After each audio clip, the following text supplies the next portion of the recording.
Yeah, sounds great. Thanks so much, Kabir. So hey everyone, my name is Luca.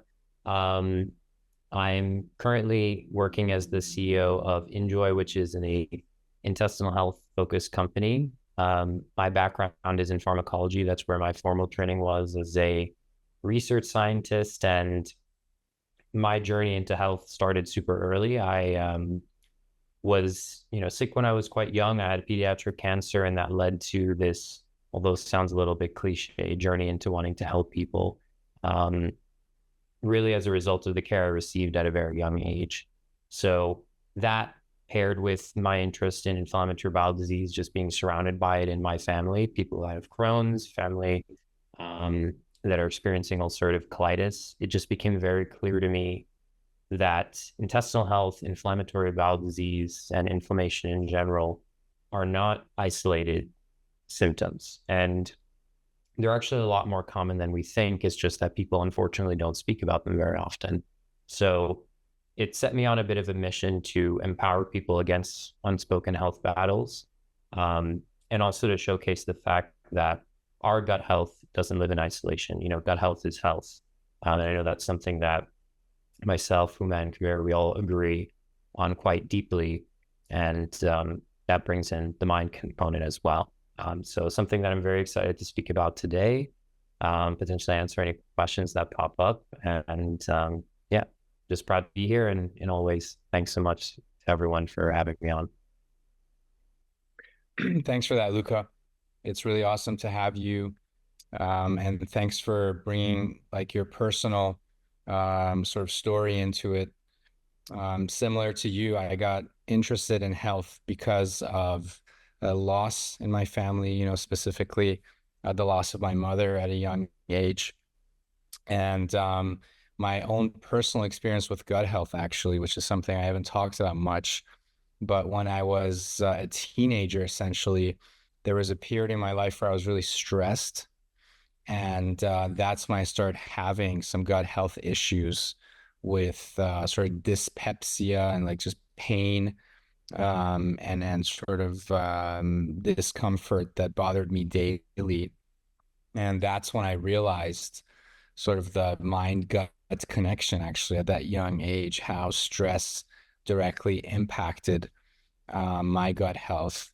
And in my life, as I try to live more healthy, I've had periods where I focused a lot on eating well, and I've noticed the impact of these lifestyle habits in my own gut health.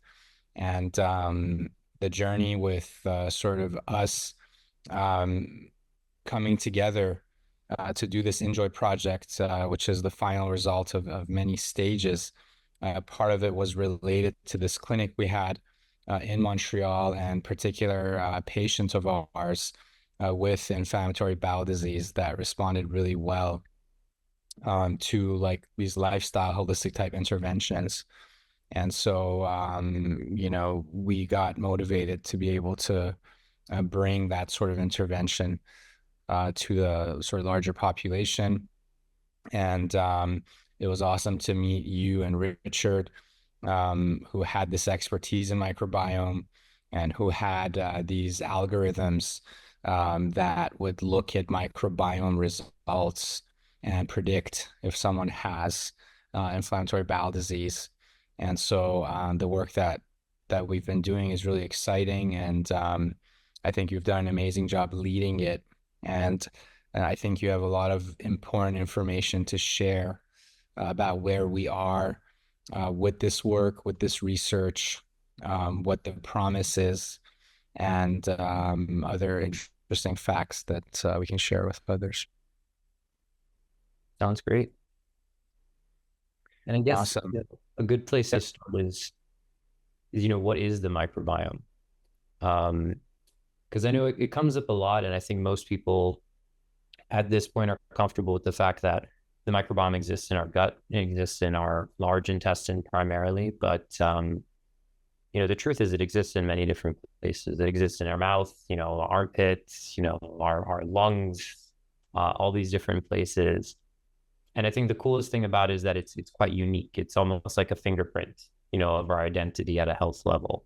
Um, And regardless of what area of focus that we choose to take, whether it be the mind, the immune system, whatever it might be, it's clear that having a very diverse microbiome, so tons of different types of bacteria doing different functions, is one of the best things you can have for an overall and complete microbiome, and that's functioning healthily. Because similar to how you might think of society, you know, having a lot of redundancy and function, a lot of people doing different jobs, it's a similar idea at the microbiome level.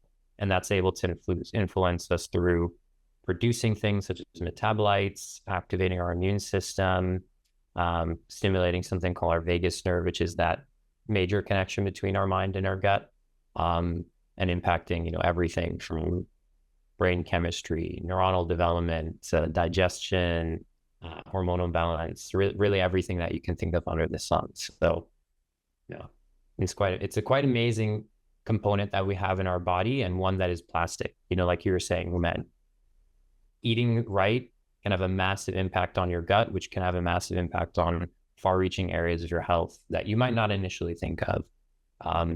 And I know something that we mentioned yesterday in our Instagram Live, for anyone that was able to come to it, is that this connection is direct. You know, so when you feel anxious and you have to go to the bathroom, that's a very obvious demonstration of the mind-gut connection. When you see food in your stomach rumbles, it's just another demonstration that these two things are connected in ways that, you know, you might not initially think of outside of, you know, like the adage of gut feeling, for example.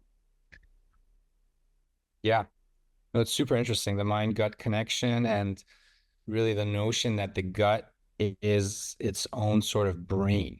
You know, there's this sort of, they talk about, you know, our brain. They talk about the gut brain and the heart brain, which is something we've been learning more about. But this idea that we have all these nerves in our gut, and you know, the same sorts of neurotransmitters that are active in our central nervous system are active in our gut. And then, of course, the link with the vagus nerve that affects sort of our parasympathetic tone. And, you know, when we talk about just mental health, this imbalance of the autonomic nervous system is sort of at the core of a lot of the symptoms, you know, that people suffer from with mental illness. And it's fascinating to see how, you know, there's this correlation at the root of the problem. And I wonder if maybe you can talk a little bit about the studies that they've done. For example, the one that stands out to me is where when you give the fecal matter of a depressed mouse, a healthy mouse becomes depressed. That's one of them, right? Yeah, and it's an exciting one because, like you said, the mind and the gut. You know, you think of neurons, you think of the brain, but the truth is, our gut has about 100 million neurons in it, and that's more than even our spinal cord. So it's extremely significant. And studies like this are just further demonstration of why impacting the gut can have, you know, impacts that are far beyond just your digestion, bowel symptoms, and so on. So the study we're mentioning, people used fecal matter transplantation, which is where you essentially take stool from another host. In this case, it was another mouse. And they've also done studies where they take stool from patients, human patients that are suffering from, let's say, anxiety and depression. And they purify it essentially to a degree, mix it with a saline solution, and then they essentially perform an enema with that stool solution. There are versions where you can take it through a pill as well. And interesting, what it showed is that mice who received samples from people who have diagnosed anxiety and depression began to exhibit a lot of the same behaviors that we're seeing in those people. In mice, that tends to be issues sleeping, additional moving around, trouble eating, which all can be done to a degree where we can have statistical significance to be confident that the result is not just randomness. But anxiety and depression is just one of those examples. You know, essentially what we see in all of these conditions is that there is an altered microbial composition, known as kind of a dysbiosis, where essentially the standard microbiome that you would expect to see is shifted in a way that's common for people that are falling under that specific diagnosis. That's one of the ways that we're able to, for example, say, we could tell if this stool sample comes from someone with X disease, whether it be Crohn's disease, irritable bowel syndrome, or something else. But the connections don't stop there. They've been specific microbiome diversity patterns that have been seen in schizophrenia, substance use disorders as well. Those actually have a lot to do with like low oral microbiome diversity, which is pretty interesting. But all of it comes down to the microbiome being directly able to influence mood regulation, emotional processing, our stress response, whether that be a psychological stress response or a physiological one, in addition to sleep patterns and overall behavior. So it's quite fascinating. Depression is obviously a big one that comes up a lot, where there's even future where I could see diets and potentially even probiotics that have been formally researched could be part of the treatment, because what we see a lot is, especially in people who are depressed, they tend to have increased intestinal permeability. Most people have probably heard of this as leaky gut. This tends to lead to more systemic chronic inflammation, and that chronic inflammation in the gut tends to have a pretty strong relationship with depressive symptoms. So how do we start to begin to understand depression as potentially a condition with an inflammatory component? And how do we address the gut component in addition to the mental component as a part of a more comprehensive approach to the problem? Because I think what I try and preach the most is that health can't just be done in one direction. You have to consider your mental health, your symptoms you're experiencing, the food you're eating, the lifestyle you live, because unfortunately, you can't supplement yourself to feeling better. It's only one part of the solution, and being able to be kind with yourself through that process and build very small incremental improvements is really the best way to do it.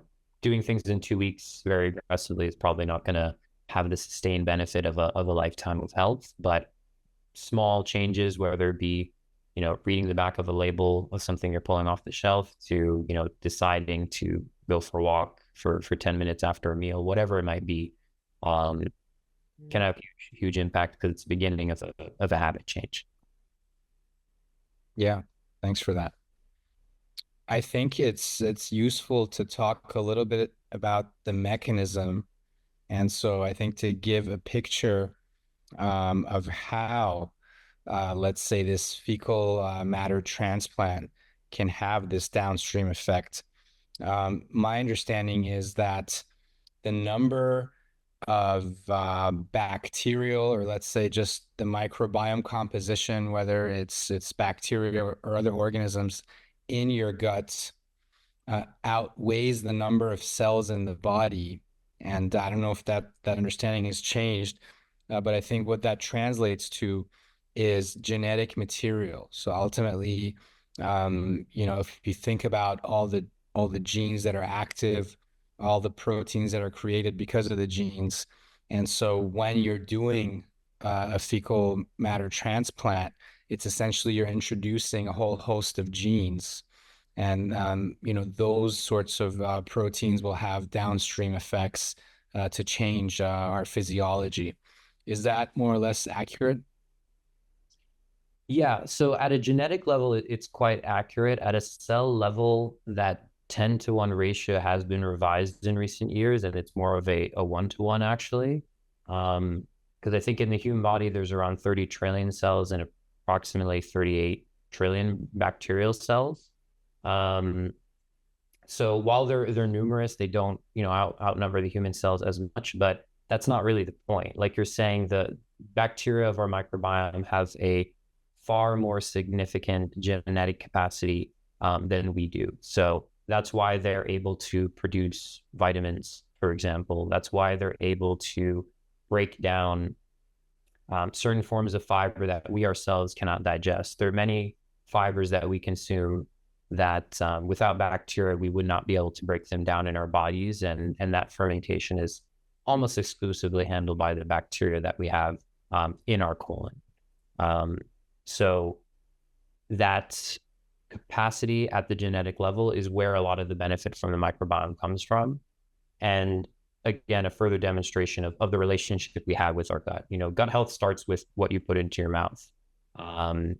And that ability for our microbiome to break down these things and transition it into compounds such as short chain fatty acids, for example, is just another example of how we would not be able to exist as humans if we didn't also have the bacteria that are living within us and who are sharing the space inside of our gut, in our mouth, and all these different places to confer a benefit in our health. Sometimes it goes the other direction as well. You can have pro-inflammatory bacteria, and that can lead to a cycle of inflammation. But in a healthy state, the connection between our gut and our overall well-being is very tight. Yeah.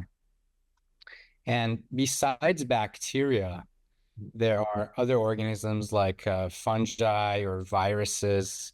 How important is the role of these other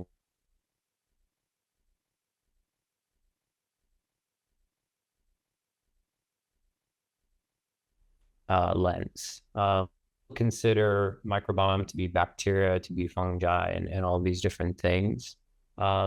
They're relevant in similar ways. Fungi can still interact with our immune system, so they can stimulate immune responses. They can help protect against infections. They can help also, evade detection, which leads to infection. So kind of the same way with the microbiome. Some fungi are good, some are less good. And then there are, negative aspects of fungi. Most are harmless, but some can also cause a range of infections, whether it be mild skin conditions, something like athlete's foot, all the way to more severe systemic infections such as candidiasis or aspergillosis, all these different problems. They can break down some nutrients as well, primarily complex carbohydrates that, our human enzymes are just not, designed to work with. But bacteria definitely represent a larger component. I see. And so, for example, the microbiome testing that we offer with Injoy, that one is focused more on our bacterial composition. Is that correct? That's correct. That's correct. And more importantly than just looking at bacteria, it's looking at bacteria in the context of all the areas of our health and well-being. So not only are we looking at your microbiome, we're looking at it at multiple points in time. So we take 3 samples so we can really see that transition in your bacteria over the span of about 2 weeks. And also within the context of the foods you're eating, symptoms you might be experiencing, what your bowel movements look like, and so on, so that we can start to contextualize your microbiome with information that has clinical applicability, such as symptoms, patient-reported outcomes, and also in a way that becomes a lot more relevant for your day-to-day life. So being able to give you a recommendation about why you should eat a certain food based on your microbiome, based on your symptoms, is a lot more useful than just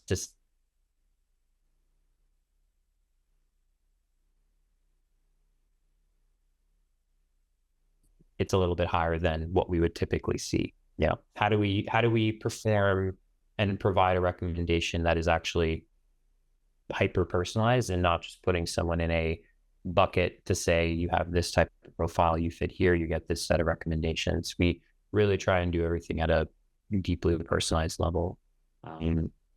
So like what you're saying, the recommendations will be dietary, supplemental, whether they be probiotic or standard supplements.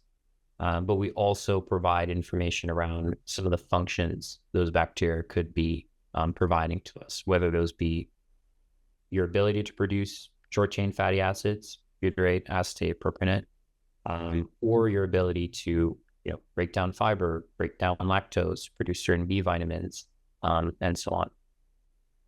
Okay. I don't know if it was just on my end, but you cut out for a second there. So the way that you recommend people do the tests is doing 3 tests over a 2-week period. Is that what you were saying? Yeah, that's our standard recommendation. We typically recommend someone takes a sample on day 0, sample 5 days later, sample 5 days later. But the beauty of the tool is that it's flexible. So we've had people who come to us and say, "Hey, I'm trying a certain type of diet. Would love to see, what it's like after 1 week. Maybe take another sample a week later, another sample a week later, just to extend the period over which they're changing their diet." And then we have other people who might say, "I have to take a course of antibiotics," which, we always tell people antibiotics will significantly change the course of their results. But sometimes people specifically want to see that, where they'll say, "Hey, I'm taking antibiotics. I'd love to take my first sample while I'm still on them, the second sample a week later, second sample a week later, and see how my microbiome is adapting over that period of time." So while we do have a standard recommendation of every 5 days, this is a tool, right? We're trying to empower people with information of what's going on in their body, at a health tracking level, and then also at a more quantitative microbiome level, so that people can be their own citizen scientists, essentially. Right.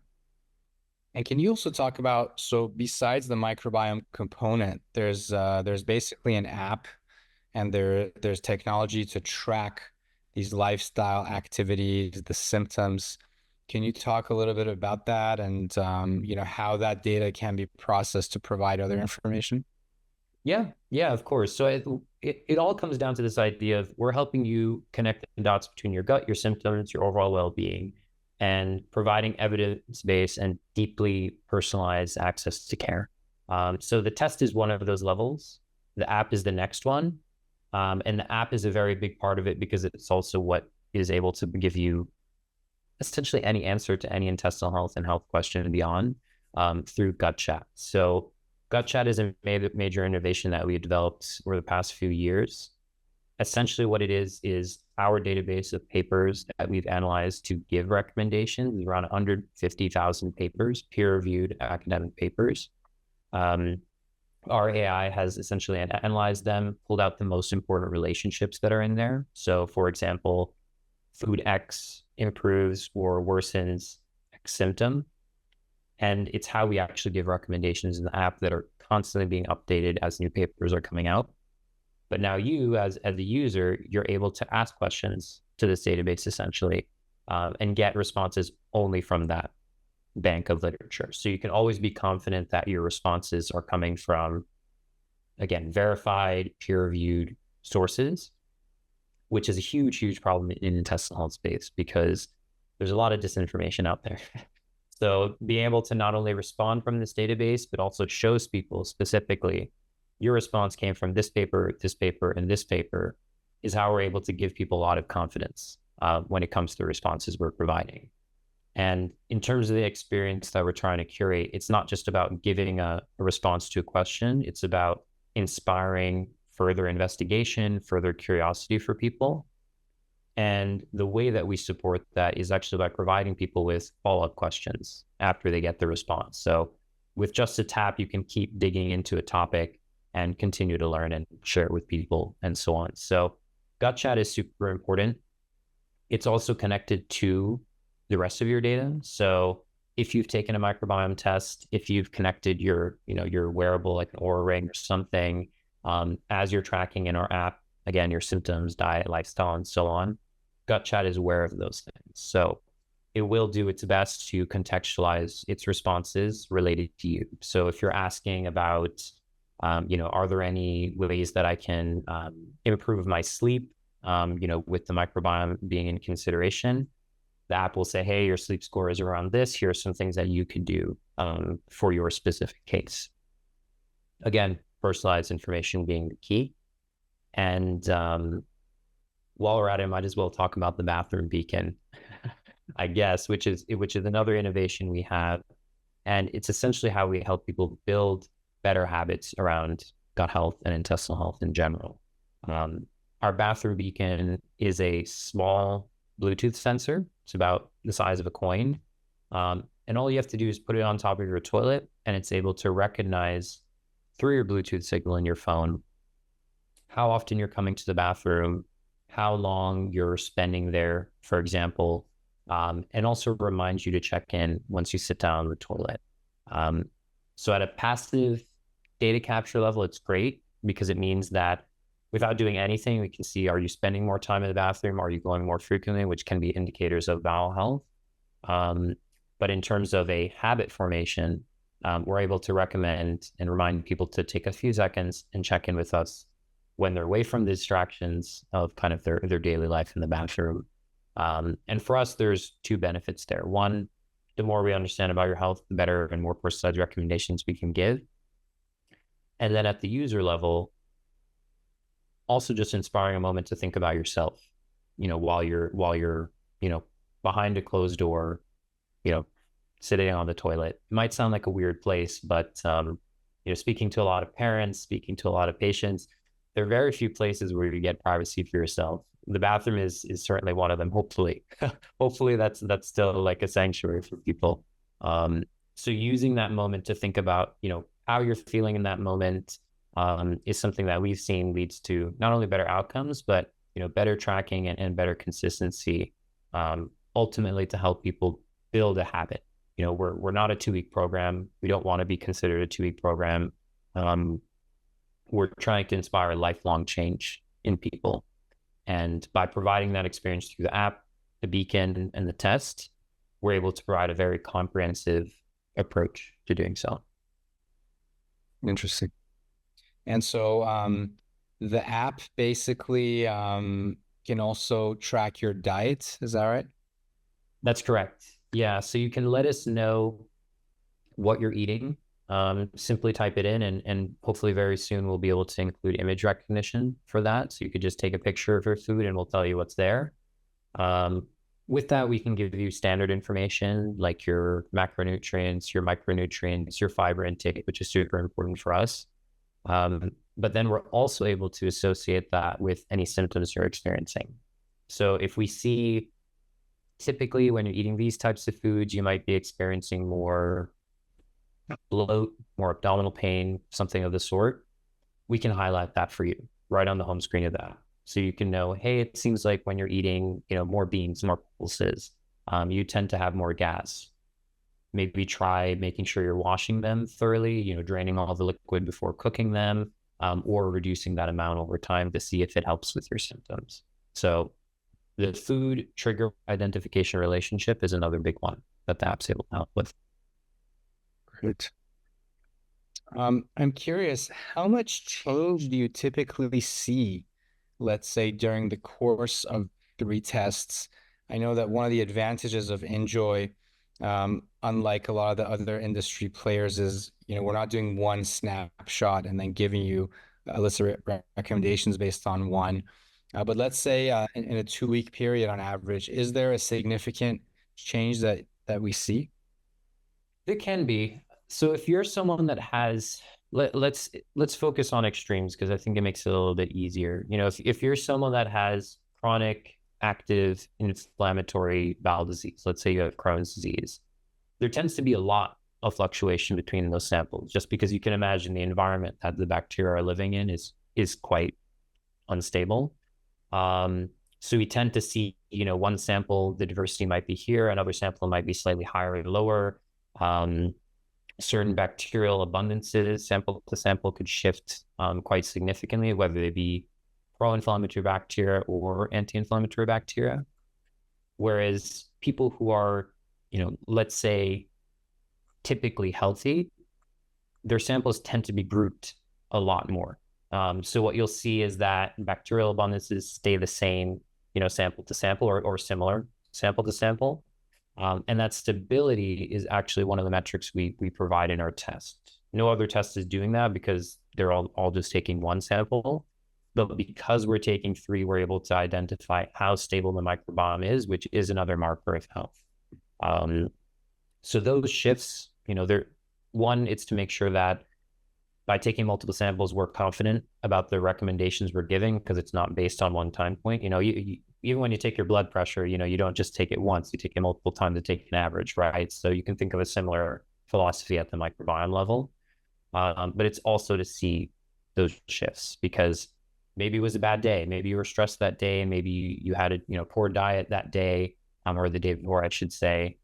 And that's what led to that sample looking that way. But the other 2, 3 days, you were in your normal routine and things look great. So it allows us to provide a little bit of more humanity to the results, because again, they can be contextualized with other things going on in your life. Death in the family, we'll probably see an impact on our gut, right? Because it's going to increase stress. You're probably going to be eating less, probably going to be sleeping less, and we're going to see that. Whereas, average day-to-day life, things tend to stay a little bit more consistent. So that's why we like again, this whole idea of it's a tool. You can use it to experiment. For example, myself, other people have used it during fasting periods to see the impact. It allows you to, run your own citizen science experiments over time. Interesting. And so what you mentioned is the food you eat today will impact your microbiome tomorrow. Is that generally how it is? There's like that 1 day sort of lag until you see the shift? Yeah, it can take about a day. Very large changes we probably won't see for a more significant amount of time, especially when you're talking about things like supplementation. But it really depends. One supplement you might see the day tomorrow. New medication regimens, you might see the impact directly. Foods, you tend to see a little bit more time is required. You might see your bowel movements improve. So, less of a kind of loose stool or a very hard stool, but a more soft and consistent stool. That will tend to happen faster.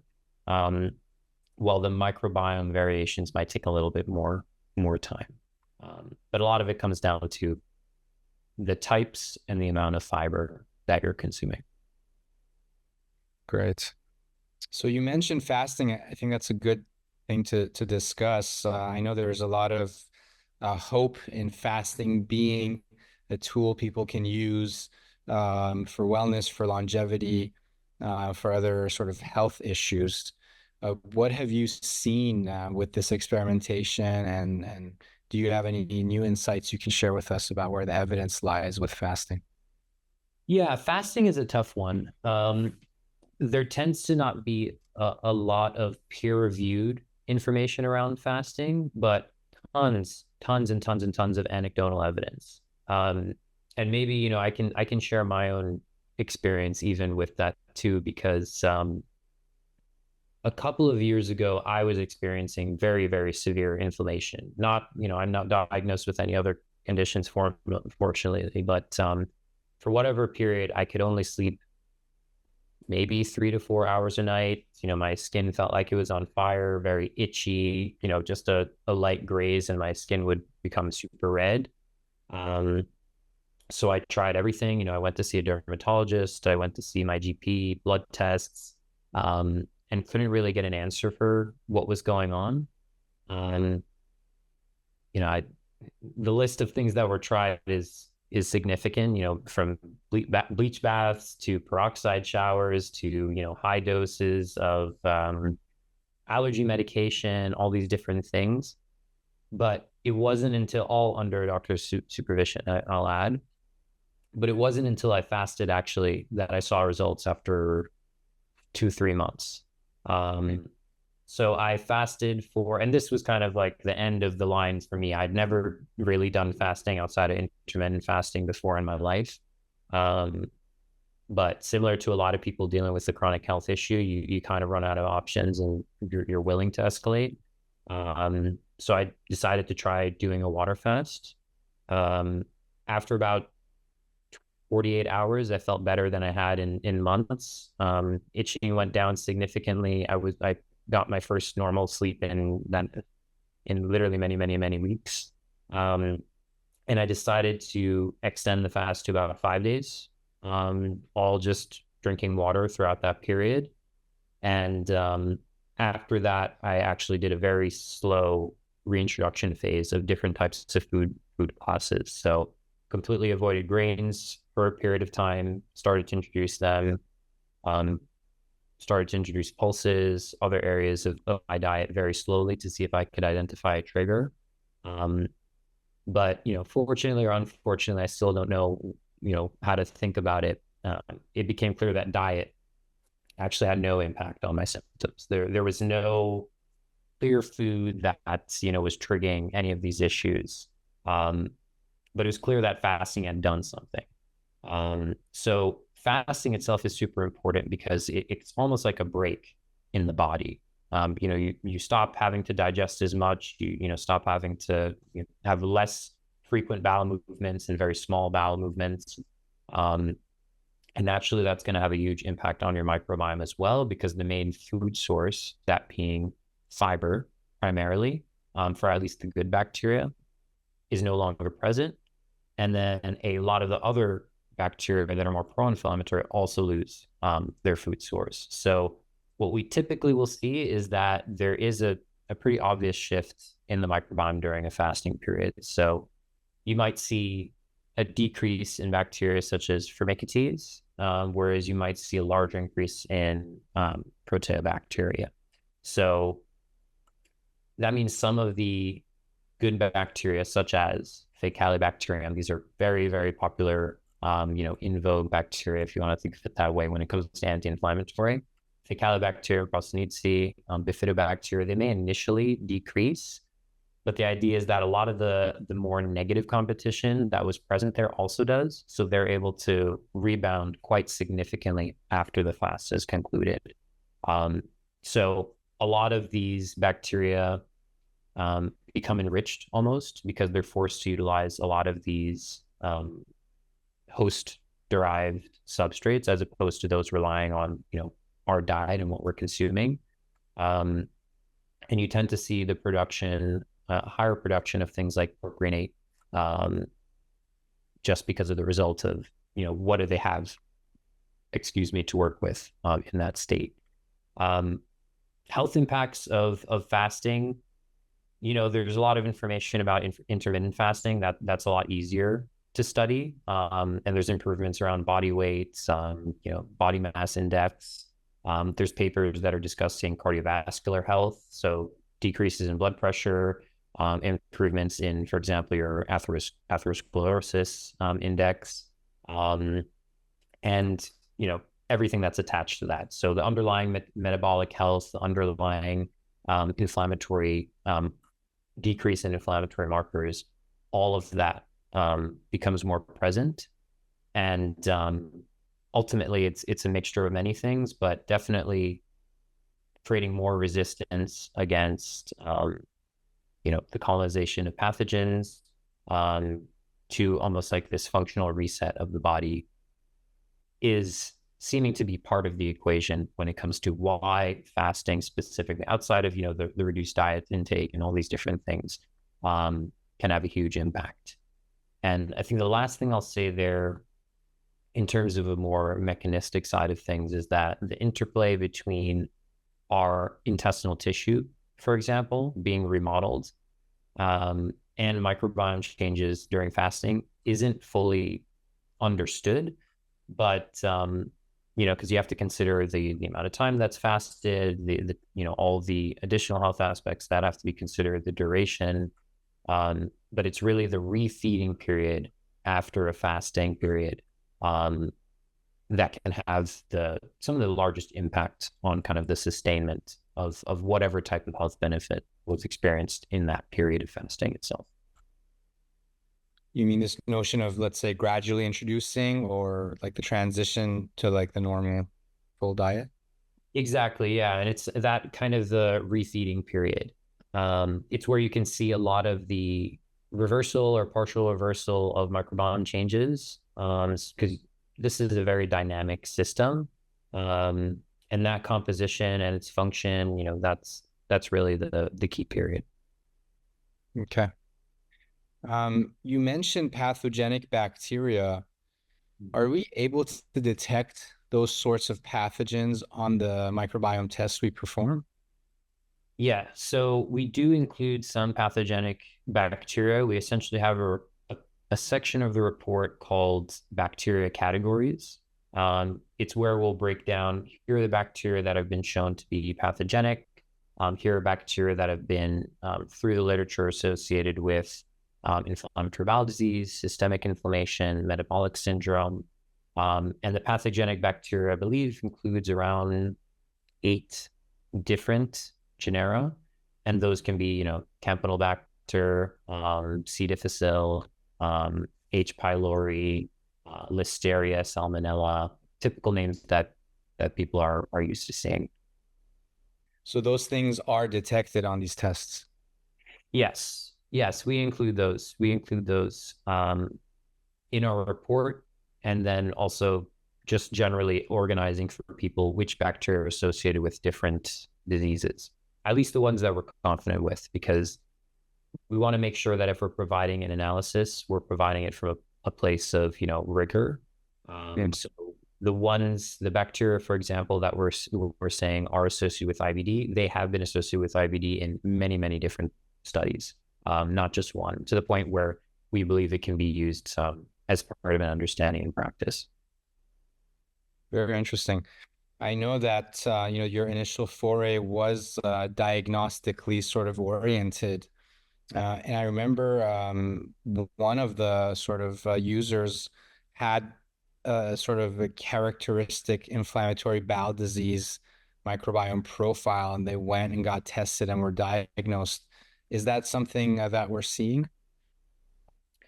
Yeah. So the funny story is when we first started and we ran our kind of first small study ourselves to see how our algorithm was performing.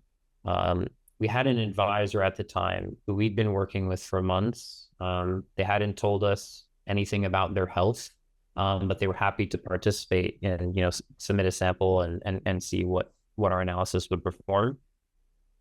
They were the only one that we got really nervous about in terms of the results, because we were seeing, this person has IBD. And just to be clear, we don't do any formal diagnosis in our test right now. We're purely a wellness test. The diagnostic side is more of a long-term goal for us. But at the time, 4 years ago, we were a diagnostic company. That's all we were thinking about. So myself and Richard, there was a period of time where we're trying to figure out, okay, what do we do here? Because now this becomes, information that can have a significant impact on someone's health. Since this was a friend, since this was a private study, this is, very different than a formal clinical trial or anything like that. We met with them to tell them about the results, and that's when we learned that they actually had IBD. And when they took our test, they're actually experiencing their first flare in about 15 years. So one, it was exciting, right? We were able to see that our test was able to truly identify things in terms of IBD profile in the real world, and also to do so in people who had previously had dormant IBD to a degree. And in a way that was completely blinded to us. We had no idea, the diagnostic status of the people that we were receiving, that were performing an analysis until after the fact. And that has continued in a similar way to this day. Because even in our report today, we include something called our gut health score. What we're essentially doing here is comparing your microbiome to a database of those who, again, have been formally diagnosed with inflammatory bowel disease, and seeing how similar your microbiome looks to them. And in some cases, people have really poor scores, meaning that their microbiome looks very, very similar to someone with an active IBD. And the beauty of, I think, our test is that the confidence you can get from seeing this on a paper, transitioning from just something you're feeling and maybe having difficult expressing to a practitioner, or in many cases, unfortunately, being told that, it's just a minor issue. It's something that'll pass. Maybe it's just an intolerance. Having a piece of paper that provides a little bit more objective information about the status of your gut, in several cases, has led to people advocating for themselves to their GP, to a gastroenterologist, getting a colonoscopy, and then getting formally diagnosed. So those are some of my favorite cases, because for a lot of these people, IBD is a multi-year journey. When I first started the company and I was first pitching it, the whole dream was, how do we turn this 3 to 5 years of uncertainty and, what's wrong with me? Is this something more serious? Is this something that's going to pass? And then unfortunately, in many cases, a hospitalization being the point of diagnosis, to just a couple of days of analysis through the microbiome and through understanding of your symptoms and patient outcome measures. So yeah, we definitely have a couple of those over the years. And every time, they tend to be the most significant because it leads to people, one, having diagnosis and having an area to educate themselves in, and also a more clear understanding of what can have the largest impact on them, whether it be at a therapeutic level through medication, lifestyle level through just, habit modification, or a dietary level through what they're consuming. Very interesting. So you mentioned in your reintroduction phase, you eliminated grains for a while. I'm curious if there's been any experience with sort of, grains, and let's say gluten-containing grains like wheat. Have we seen any sort of pattern related to that? Because, there's a lot of sort of belief in this gluten intolerance phenomenon. And we're not talking about celiac disease, which is a real inflammatory response, but have you seen anything related to that? Yeah, so there's a couple of practitioners we work with who all of their patients are on the autoimmune protocol diet, the AIP diet.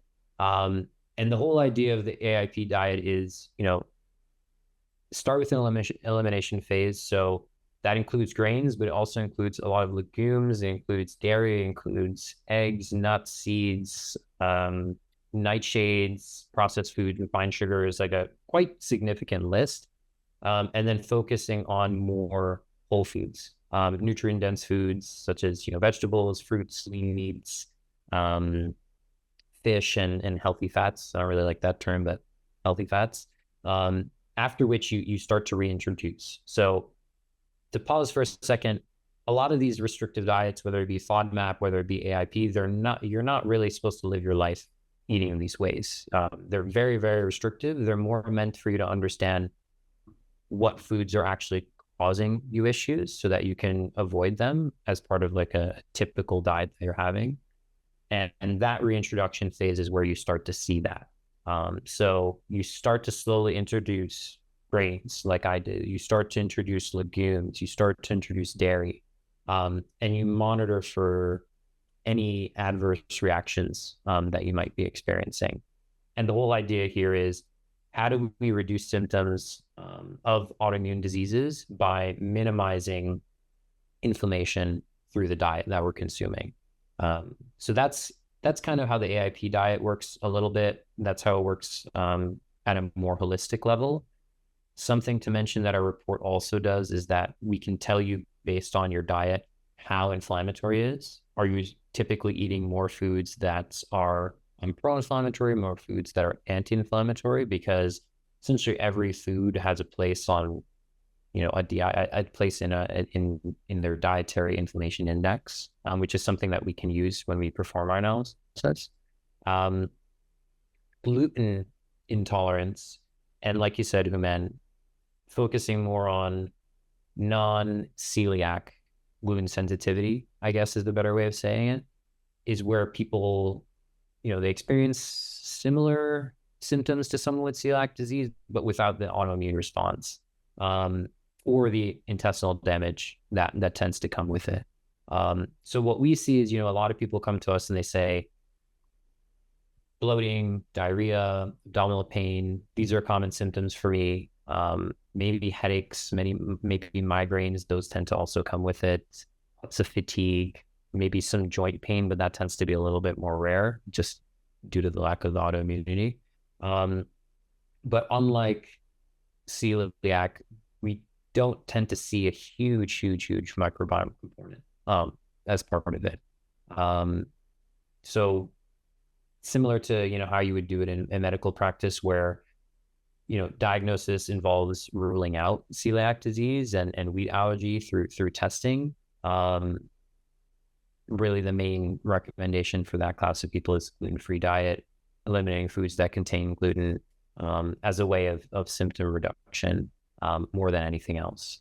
And then once you get to a point of stability, you can begin to introduce certain foods because, again, and this is a little bit more anecdotal, some people might be able to consume certain forms or certain levels of gluten depending on what they're eating without any issues, so that they can have a little bit more of a balance in terms of what their overall diet composition looks like.